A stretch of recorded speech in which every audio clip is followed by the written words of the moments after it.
I know what Mr. Trump is.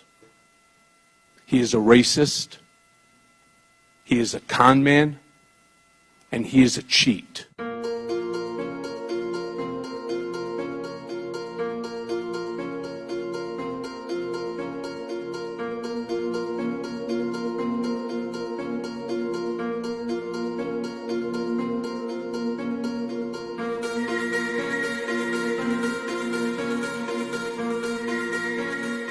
Mr. Trump is a racist.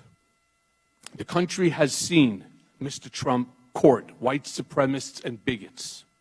You have heard him call poorer countries shitholes. In private, he is even worse. He once asked me if I could name a country run by a black person that wasn't a shithole. This was when Barack Obama was president of the United States. And while we were once driving through a struggling neighborhood in Chicago, he commented that only black people could live that way. And he told me that black people would never vote for him because they were too stupid. And yet, I continue to work for him. When I say con man, I'm talking about a man who declares himself brilliant, but directed me to threaten his high school, his colleges, and the college board to never release his grades or SAT scores. The irony wasn't lost on me at the time that Mr. Trump, in 2011, had strongly criticized President Obama for not releasing his grades.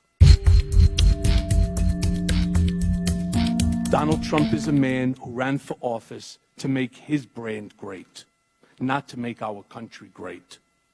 He had no desire or intention to lead this nation, only to market himself and to build his wealth and power.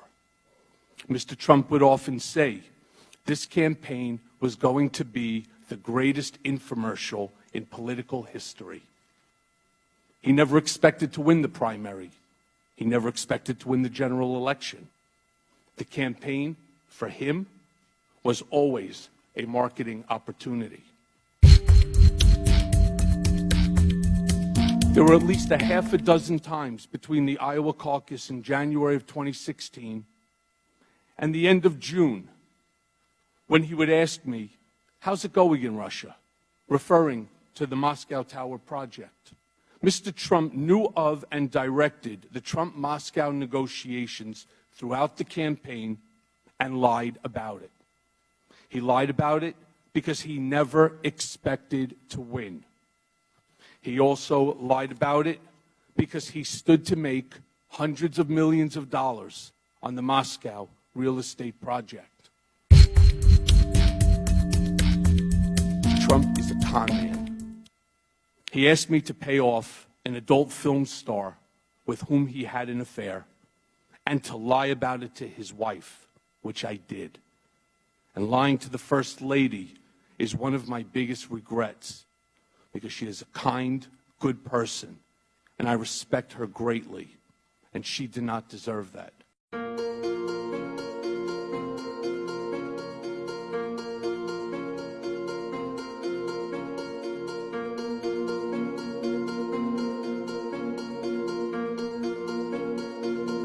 Helsinki, Charlottesville,